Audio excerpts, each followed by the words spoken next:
Thank you, Darren. Now in your safety alert, while the summer months bring warm weather and outdoor activities, it also brings an increase in crime.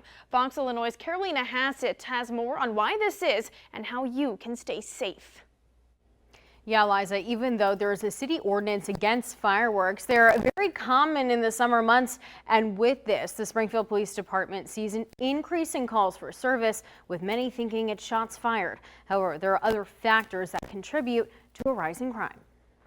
Between the warm weather and activities like fireworks, residents may look forward to the summer months. However, it can be a challenging time for the Springfield Police Department with an increase in property crimes like burglaries and thefts. There's more people out in the community at that time, which tends to lead to potential problems. Calls for help regarding fireworks are especially common, with many thinking it's shots fired. However, Commander Joseph Beal says officers know how to tell the difference. What we look for is what we call ground truth. Well, we'll see firework debris on the ground or whether we see shell casings on the ground, so we can differentiate between the two. Taking a look at 2023 numbers, according to SPD, the first 4 months of the year accounted for roughly 27% of calls for service for crime reports.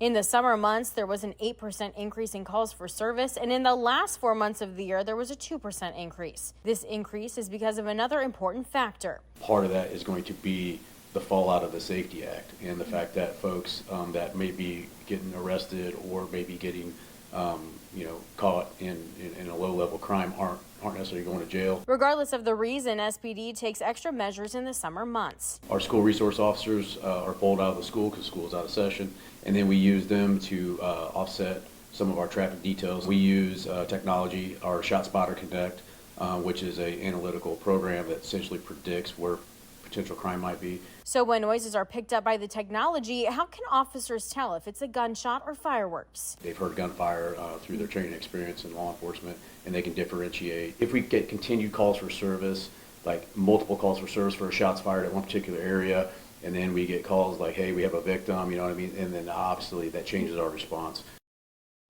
Well, Beal says some good news is that violent crime has decreased over the years. He says in 2020 through 2021, there were about 11 homicides each year, but only 5 were reported last year, and there are only 3 so far this year. In studio, I'm Carolina Hassett. Back to you, Eliza. Thank you, Carolina. There is a city ordinance that does not allow fireworks, and if you are caught with your own, it will result in a citation and monetary fine. Don't miss a video. Subscribe to our YouTube channel today for more Central Illinois news.